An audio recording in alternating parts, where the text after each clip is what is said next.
Hi, మీరు competitive exams కి prepare అవుతున్నారా? అయితే ఈ మ్యాజికల్ ట్రిక్ మీకోసమే. ఎగ్జామ్స్ లో ఎలాంటి సింప్లిఫికేషన్స్ అయినా, addition, subtraction, multiplication, division, decimals, fractions, percentages, what not ఏవైనా సరే ప్రాబ్లమ్ సాల్వ్ చేయకుండా మ్యాజిక్ చేసి ఆన్సర్ ఏంటో చెప్పవచ్చు. మరి ఆ మ్యాజిక్ ఏంటో, ఆ మ్యాజికల్ ట్రిక్ ఏంటో చూసేద్దామా? So let us start. Digital sum ఏంటి అంటే, ఫర్ సపోజ్ మనం 1 2 3 4 5 ఏదైనా ఒక నంబర్, ఇలాంటి నంబర్ ఏమైనా తీసుకున్నాం అనుకోండి, ఓకేనా? సో దీనికి డిజిటల్ సమ్ ఎలా వస్తుంది అంటే, ఇక్కడ ఉన్న నంబర్స్ అన్నిటిని యాడ్ చేసుకుంటూ సింగిల్ డిజిట్ వచ్చే వరకు మనం చేసుకుంటూ వెళ్ళాలన్నమాట. అంటే ఫర్ సపోజ్ దీన్ని యాడ్ చేయండి, ఏమవుతుంది? 1 + 2 + 3 + 4 + 5 ఏమవుతుంది? యాక్చువల్ గా 15 అవుతుంది, ఓకేనా? అయితే 15 ఇక్కడ మనకి డిజిటల్ సమ్ కాదు, ఎందుకంటే అది సింగిల్ డిజిట్ కాదు కాబట్టి.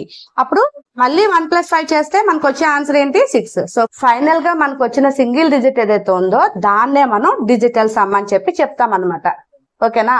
సో ఇది యాక్చువల్ గా డిజిటల్ సమ్ ఫైండ్ అవుట్ చేయడానికి మెథడ్. ఓకే, దీన్ని ఇంకా సింపుల్ గా మనం ఒక ట్రిక్ యూజ్ చేసి ఫైండ్ అవుట్ చేయొచ్చు. అదేంటి అంటే, 9s ని క్యాన్సిల్ చేసుకుంటాం. చూడండి, 5 + 4 ఎంతమ్మా? 9 కదా, క్యాన్సిల్ చేసేయండి. ఓకే, ఇప్పుడు 3 + 2 + 1 ఎంత? 6. సో ఆ 6 ని మనం ఇక్కడ డైరెక్ట్ గా నోట్ చేసుకుంటాం. ఇదే 6 ఇక్కడ మనకి డిజిటల్ సమ్ అవుతుంది, ఓకేనా? ఇంకో ఎగ్జాంపుల్ చూద్దాం. సో చెప్పాను కదమ్మా, 9s ని క్యాన్సిల్ చేసుకుంటూ వెళ్ళిపోవడమే. ఓకే, 9 క్యాన్సిల్ చేసేసుకున్నాము. ఓకే, నెక్స్ట్ 8 + 1 9 కాబట్టి క్యాన్సిల్ చేసేసుకోండి. మళ్ళీ 7 + 2 9 కదా, క్యాన్సిల్ చేసేసుకుందాం. Next 6 + 3 9 cancelled. Next 5 + 4 9 cancelled. So ఇవన్నీ క్యాన్సిల్ చేసేసుకుంటే ఇంకా మనకి ఇక్కడ 3 + 2 ఉంది. ఎంతమ్మా? 3 + 2 5. సో డైరెక్ట్ గా మనకి ఇక్కడ 5 అనేది ఏదైతే ఉందో అదే మనకి డిజిటల్ సమ్ అవుతుంది అనమాట. చూసారా ఎంత పెద్ద సమ్ అయినా డిజిటల్ సమ్ ఎంత ఈజీగా వచ్చేసిందో. ఫర్ సపోజ్ ఈ సమ్ చూసాం అనుకోండి, 5 and 4 ఉన్నప్పుడు ఇక్కడ మనం 5 + 4 9 అయినా తీసుకోవచ్చు. అదర్వైజ్ 5 ని 4 ని క్యాన్సిల్ చేసేసి 0 అయినా తీసుకోవచ్చు. సో మనకి డిజిటల్ సమ్ 9 వచ్చినా 0 వచ్చినా ఒక్కటే, ఓకేనా?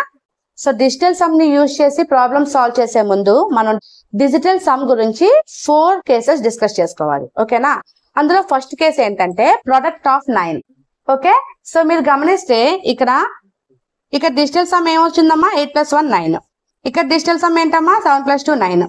ఇక్కడ డిజిటల్ సమ్ 9. ఇక్కడ డిజిటల్ సమ్ 9. అయితే ఇక్కడ ఉన్న నంబర్స్ అన్ని ఏంటి?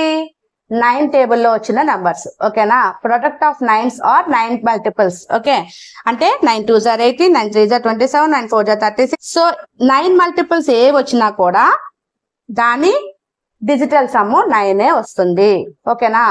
ఆ 9 ని క్యాన్సిల్ చేసుకొని మనం 0 అని కూడా చెప్పొచ్చు, ఓకేనా? సో నెక్స్ట్ కేసు ఏంటంటే నెగిటివ్ నంబర్స్. సబ్ట్రాక్షన్స్ చేసినప్పుడు మనకి నెగిటివ్ నంబర్స్ వచ్చే ఛాన్సెస్ ఉంటాయి కదా. ఫర్ సపోజ్ ఇక్కడ ఒక నంబర్ ఉంది, ఓకేనా? మైనస్ ఇదో పెద్ద నెంబర్ ఉంది, ఓకేనా? ఫర్ సపోజ్ దీని డిజిటల్ సమ్ 5 వచ్చింది అనుకుందాం, దీని డిజిటల్ సమ్ 8 వచ్చింది అనుకుందాం, ఓకేనా? అయితే మధ్యలో మనకున్న ఆపరేషన్ ఏంటమ్మా? మైనస్ కదా. సో 5 - 8 ఎంత అవుతుంది మనకి? -3 కదా. సో డిజిటల్ సమ్ ఎప్పుడు పాజిటివ్ ఉండాలి కానీ నెగిటివ్ ఉండకూడదు, ఓకేనా? మరి నెగిటివ్ వస్తే ఏం చేయాలి మేడం? నెగిటివ్ వస్తే ఏం చేయాలి అంటే ఆ నెగిటివ్ నెంబర్ కి +9 చేయాలి. So that 6 will be our digital sum. So దీన్ని ఇంకో విధంగా కూడా గుర్తు పెట్టుకోవచ్చు. ఏంటి? ఇక్కడ -3 వచ్చింది కదా, 3 కి ఎంత యాడ్ చేస్తే 9 వస్తుంది? 6. కాబట్టి డైరెక్ట్ గా 6 తీసుకోవచ్చు, ఓకేనా? సో నెగిటివ్ కేసులో మనకు వచ్చే సింగిల్ డిజిట్స్ ఇవే కదా. సో వీటికి 5 కి 4 తీసుకోవాలి, 6 కి 3 తీసుకోవాలి, 7 కి 2, 8 కి 1, 9 కి 9. 9 కి 9 అంటే 0, ఓకేనా? సో 9 ఎప్పుడు వచ్చినా మనం పాజిటివ్ అయినా నెగిటివ్ అయినా మనం 0 తీసేసుకోవచ్చు, ఓకేనా? అర్థమైంది కదా. ఇది నెగిటివ్ కేసు. Now case 3. ఈ కేసు మనకి ఫ్రాక్షన్స్ లో వస్తుంది, ఓకేనా? డిజిటల్ సమ్ ఎప్పుడు కూడా పాజిటివ్ సింగిల్ డిజిట్ నంబర్ మాత్రమే అయి ఉండాలి, ఓకేనా? ఈ కేసులో మనం డిజిటల్ సమ్ చేయాలి అంటే న్యూమరేటర్ కి డినామినేటర్ కి రెండింటికి చేయాలి. సో మనకు వచ్చే ఫామ్ కూడా ఫ్రాక్షనల్ ఫామే వస్తుంది. బట్ డిజిటల్ సమ్ లో మనకి ఫ్రాక్షన్స్ రాకూడదు. Only remember, digital sum means a single digit number. అంటే denominator case 2/1 is nothing but 2 కదా, 4/1 is nothing but 4, 5/1 అంటే 5. అంటే ఇక్కడ ఏం జరుగుతుంది? మనకి సింగిల్ డిజిట్ ఫామ్ ఫ్రాక్షన్స్ లో రావాలి అంటే డినామినేటర్ షుడ్ బి 1. డినామినేటర్ మీద కాన్సన్ట్రేట్ చేయాలి, ఓకే? సో డినామినేటర్ లో సమ్ ఆఫ్ ద డిజిట్ 1 వచ్చేలా చూసుకోవాలి, ఓకే? డినామినేటర్ లో వాల్యూ 1 కాదు, డిజిటల్ సమ్ 1 అయ్యేలాగా చూసుకోవాలి. రిమెంబర్. సో ఈ కేసులో కూడా డినామినేటర్ లో మనకి వాల్యూస్ ఉన్నాయి అనుకుందాం. ఫర్ సపోజ్ డినామినేటర్ లో మనకి 2 వచ్చింది అనుకోండి. 2 into 5 చేసాం అనుకోండి. ఫర్ సపోజ్ ఏమొస్తుంది మనకి 10 వస్తుంది. So digital sum of 10 is equals to 1. సరిపోయింది కదా. నెక్స్ట్ 3 అన్నది పక్కన ఉంచండి.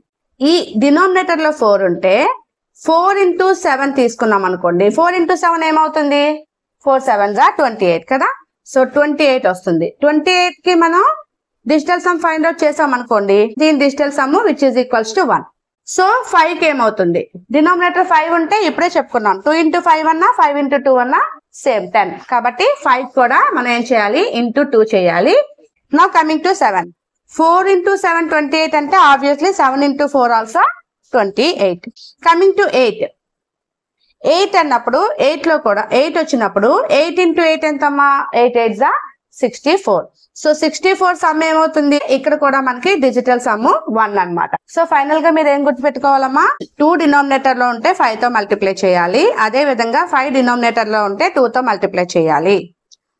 నెక్స్ట్ 4 డినామినేటర్ లో ఉంటే 7 తో మల్టిప్లై చేయాలి. అదే విధంగా 7 డినామినేటర్ లో ఉంటే 4 తో మల్టిప్లై చేయాలి. 8 ఎప్పుడు వచ్చినా డినామినేటర్ లో 8 into 8 అవుతుంది అనమాట. ఓకే. సో కేస్ 4 ఏంటమ్మా? Not applicable case. అంటే డిజిటల్ సమ్ అనే ప్రొసీజర్ కొన్ని కేసెస్ లో అప్లై చేయడం కుదరదు. ఓకే. డినామినేటర్ లో 3 వచ్చినా 6 వచ్చినా 9 వచ్చినా ఈ digital sum of denominator does not equal to 1. Digital sum 1 అవ్వలేదు అంటే డినామినేటర్ లో that is not applicable. Next ఇంకో కేసులో కూడా డిజిటల్ సమ్ అప్లై చేయకూడదు. అదేంటి అంటే రికరింగ్ కేస్ కదా. సమ్ 3.5 బార్ ఉండే కేసెస్ ఉంటాయి చూసారా, వాటికి మనం అప్లై చేయకూడదు. ఓకే. అలాగే ఎప్పుడైనా మనకి find the approximate value of the following అని అడిగినప్పుడు అప్రాక్సిమేట్ గా తీసుకునే కేసులో కూడా మనం డిజిటల్ సమ్ అనే మెథడ్ అప్లై చేయలేము. ఓకే. ఈ 3 కేసెస్ లోని డిజిటల్ సమ్ అప్లై అవ్వదు అనే విషయం మీరు తెలుసుకోవాలి. ఓకేనా. కంప్లీట్ గా డిజిటల్ సమ్ కాన్సెప్ట్స్ అన్ని కూడా ఈ వీడియోలో మనం తెలుసుకున్నాం కదా. నెక్స్ట్ వీడియోలో కంప్లీట్ గా ప్రాబ్లమ్స్ చక్కచక్క సాల్వ్ చేసేద్దాం.